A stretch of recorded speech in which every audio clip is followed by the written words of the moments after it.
The Bren carrier was the main equipment of the British Army in the 1930s and 40s.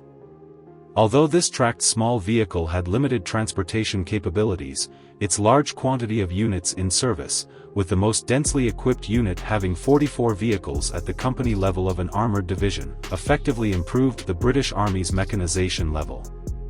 However, the single-vehicle capabilities of this vehicle were very poor, as it could only transport a small number of personnel and tow small-caliber artillery. In 1943, the British began developing a larger, multifunctional tracked vehicle to replace the Bren carrier, known as the CT20 tracked transport vehicle. The CT20 was like an enlarged version of the Bren carrier, with a similar basic layout. Developed by the Morris Company, the vehicle weighed 6 tons, was 4.5 meters long, 2.29 meters wide, and 1.7 meters high.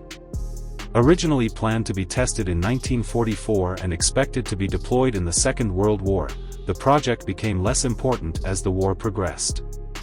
Fortunately, the project was not discontinued, and the CT20 entered service after the war.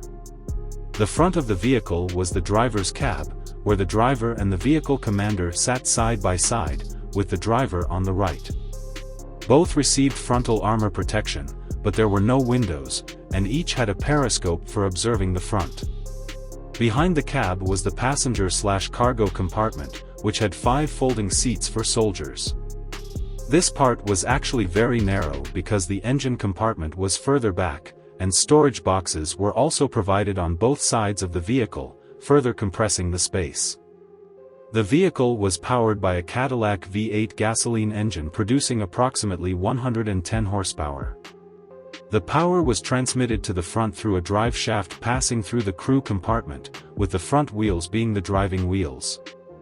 The maximum speed of the vehicle was 50 km per hour, with a maximum range of approximately 200 km. The armor protection was not strong, with 6 to 7 mm armor plates installed on the front, rear, and sides of the vehicle, capable of withstanding light weapons and shell splinters.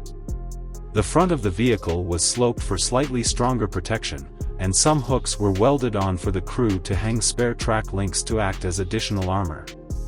The top of the vehicle was open, with only a waterproof canvas for protection from wind and rain. According to regulations, all crew members were required to wear helmets in combat. Fortunately, the height of the vehicle allowed the armor plates to cover the soldiers from the sides, providing additional protection. The vehicle did not have any onboard weapons or weapon mounting points, so the soldiers could only engage in combat with light weapons.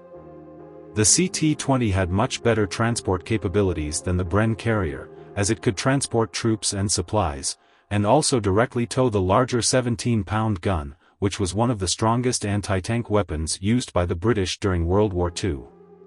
The CT20 only officially served in the British Army, and was used by the British during the Korean War. Some were captured by the Chinese and North Korean forces, and one is displayed at the Military Museum in Pyongyang. Overall, this tracked transport vehicle no longer met the post-World War II requirements, and it was only in service with the British Army until 1964.